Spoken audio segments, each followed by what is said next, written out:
Hi viewers, நம்ம இன்னைக்கு mutton குழம்பு எப்படி செய்யறதுன்னு பார்க்கலாம். நான் இதை வந்து சேலம் ஸ்டைலில் பண்ணியிருக்கேன். பொதுவாக சேலத்தில் நான்வெஜ் நல்லா செய்வாங்கன்னு கேள்விப்பட்டிருப்பீங்க. இப்போ இதுக்கு தேவையான பொருட்கள் என்னன்னு பார்க்கலாம். மட்டன் 1/2 கிலோ, 15 சின்ன வெங்காயம் எடுத்து பொடியை நறுக்கி வச்சுக்கோங்க. 2 தக்காளி எடுத்து கட் பண்ணி வச்சுக்கோங்க. தேங்காய், சின்ன தேங்காவாக இருந்தால் 1/2 மூடி எடுத்துக்கோங்க. பெரிய தேங்காவாக இருந்தால் 1/4 மூடி எடுத்துக்கோங்க. 2 டீஸ்பூன் இஞ்சி பூண்டு பேஸ்ட், 1/2 டீஸ்பூன் சோம்பு, 1 டீஸ்பூன் கசகசா, 1/2 டீஸ்பூன் மிளகாய்த்தூள், 1/2 டீஸ்பூன் மல்லித்தூள், 1/2 டீஸ்பூன் மஞ்சள் தூள், 1/2 டீஸ்பூன் மிளகுத்தூள், 1 டீஸ்பூன் கறி மசாலா தூள், உப்பு தேவையான அளவு.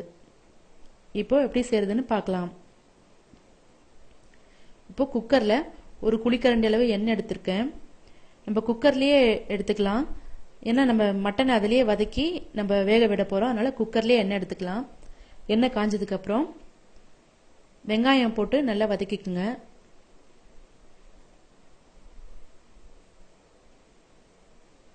வெங்காயம் பாதி வந்ததுக்கு அப்புறம் இஞ்சி பூண்டு பேஸ்ட் போட்டு நல்லா பச்சை வாசம் போகிற அளவுக்கு நல்லா வதக்கிக்குங்க. இஞ்சி பூண்டு பேஸ்ட் நல்லா வதங்கிடுச்சு. இப்போ இதில் நறுக்கி வச்சுக்கிற தக்காளி போட்டு நல்லா வதக்கிக்கலாம். தக்காளி வதங்கினதுக்கு அப்புறம் மஞ்சள் தூள், மிளகுத்தூள் போட்டுக்குங்க. அது கூடவே கறி மசால் தூள்,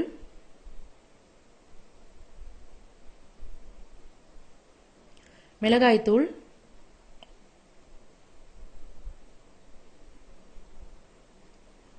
மல்லித்தூள், இந்த ஸ்பைசஸ்லாம் போட்டு நல்லா வதக்கிக்குங்க.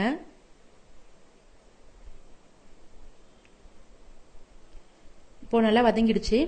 இப்போ இதில் மட்டன் பீசஸ் போட்டு நல்லா வதக்கிக்கலாம். இந்த மசாலா வந்து நல்லா மட்டன் மேலே நல்லா ஒட்டுற மாதிரி நல்லா வதக்கிக்குங்க.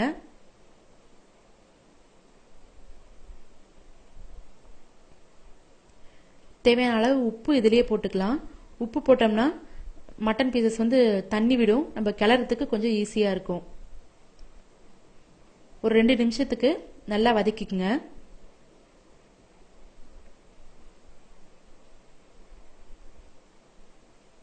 பாருங்க, இப்போ மட்டன் பீஸ்ல நல்லா மசாலா ஒட்டி இருக்கு. இப்போ இதில் தேவையான அளவு தண்ணி ஊற்றிக்கலாம். கறி முழுகிற அளவுக்கு தண்ணி ஊற்றிக்கலாம்.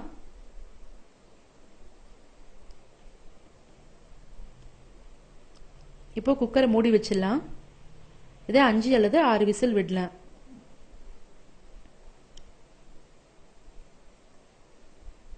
அடுத்ததா மிக்சியில எடுத்து வச்சிருக்கிற தேங்காய் போட்டுக்குங்க. சோம்பு, கசகசா இதையும் போட்டு நல்லா நைஸா அரைச்சிக்குங்க. இப்போ 6 விசில் வந்திருக்கு.